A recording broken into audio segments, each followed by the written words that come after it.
लेकिन मन तो मन है, जिसमें अटक गया क्यों मानेगा। मन कहता है नहीं मैं वृंदावन जाऊंगा। बोले कि वृंदावन जाना है तो जब चले जाओ, लेकिन उस काले कलूटे श्याम सुंदर से मित्रता मत कर लेना। बोले कि वो तो हमारे मन की बात है, हमको किससे दोस्ती करना है कि नहीं करना है। एक बार दिखेगा तो अपने आप को मन फेर लेंगे।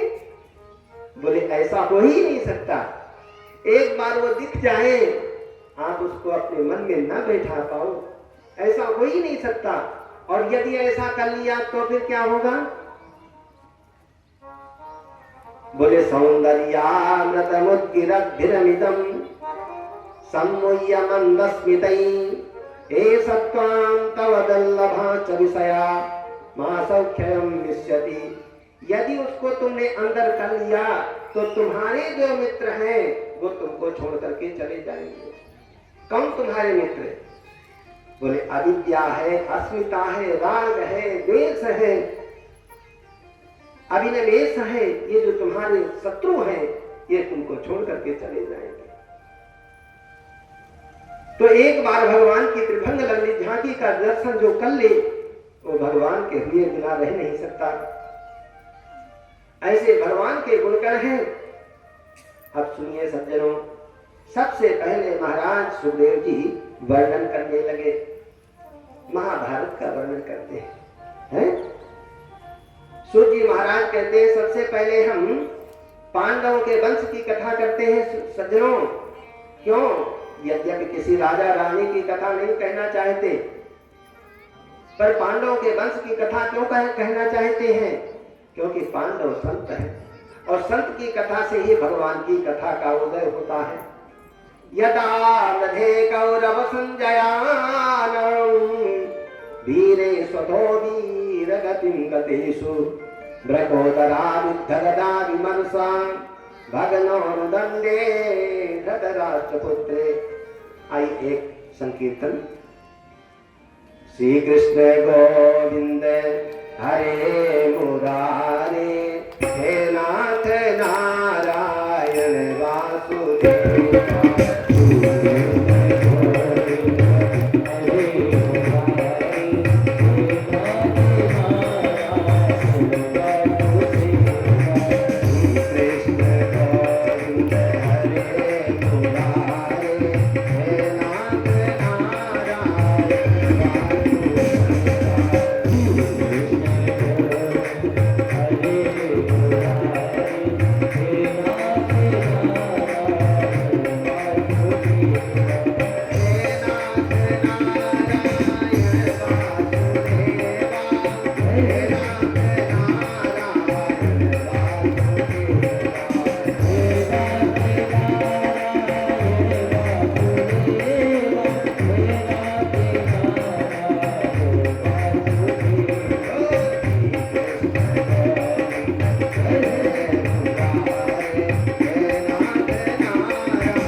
गयानां वीरे स्वतो वीरगतिं गतेषु भ्रकोदरा विद्धगदा विमर्शा भगनोर्दंडे धृतराष्ट्रपुत्रे। सज्जनों, बात तक की है महाभारत का युद्ध हुआ।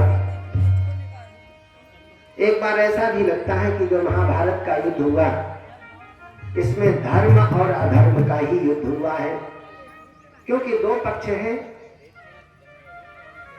एक तो पांडवों का पक्ष, 5 भाई पांडव, दूसरे 100 भाई कौरव।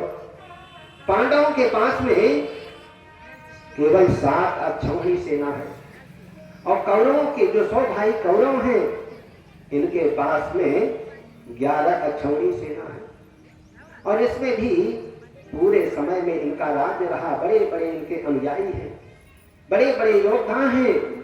लेकिन सज्जनों, विचार ये करना है कि सत्य को दबाया जा सकता है लेकिन नष्ट नहीं किया जा सकता।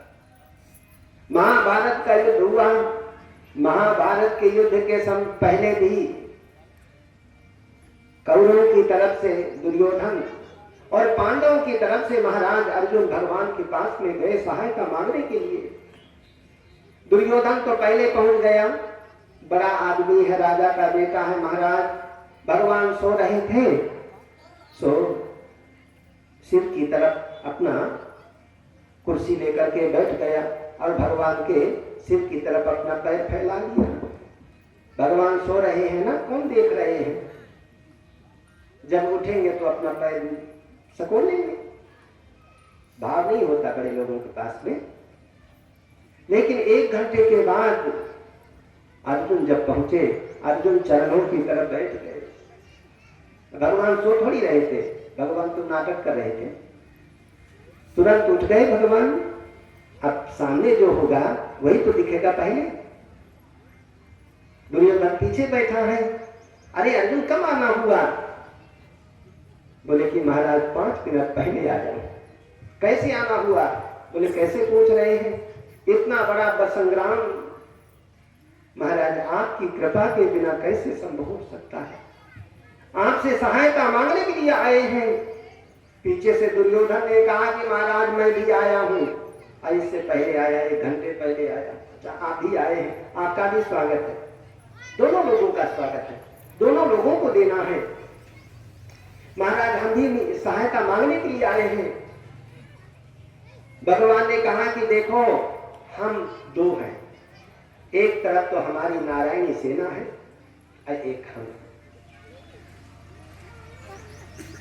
और मैं भी जो है निहत्था रह करके रहूंगा, युद्ध नहीं करूंगा। सबसे पहले अर्जुन को मांगने का अवसर।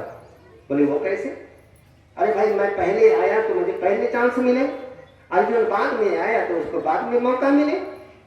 भगवान ने कहा कि दुर्योधन जी आप आए पहले जरूर हैं, लेकिन पहले तो मैंने अर्जुन को देखा है और इसलिए भी अर्जुन को पहले मांगना चाहिए, क्योंकि अर्जुन छोटा है। छोटे को पहले पसंद करते हैं, बड़े तो पसंद हो ही जाएगा। बोलो मुझे मांग लो, चाहे सेना को मांग लो, और मैं निहत्था रहूंगा, अस्त्र शस्त्र धारण नहीं करूंगा, युद्ध नहीं करूंगा। अर्जुन तुरंत महाराज भगवान के चरणों में गिर पड़े। बोले गोविंद हमें तो आप चाहिए, सेना तो हमारे पास बहुत है। आपके साथ में रह करके हमको पराजय भी मिलेगी, उस पराजय को बड़े प्रेम से स्वीकार करेंगे, और आपके ना रहने पर विजय प्राप्त भी हो जाए, उस विजय को लेकर के हम करेंगे क्या? भगवान ने इशारे से कहा पगले कहेंगे क्या मांगा तुमने, अभी बदल दे, सेना को मांग ले। बोले नहीं नहीं महाराज, मेरा जो फैसला मैंने निश्चित कर दिया। दुर्योधन कहता है बहुत समझदारी का परिचय दे रहे हैं अर्जुन, जो बचा है वो हमको दे दीजिए। समझ गए? दुर्योधन सोचता है कि ये भगौड़े को मैं क्या करूंगा, न काम का न काज का, शेर भर अनाज का है। लेकिन अर्जुन के बात को सुनकर के भगवान के नेत्र सजल हो गए। भगवान कहते हैं अर्जुन तुमने मेरे ऊपर विश्वास किया है ना, बहुत बड़ा महाभारत का संग्राम है, इसमें हजारों लाखों बड़े बड़े योद्धा आएंगे अपने प्राणों की आहुति देने के लिए।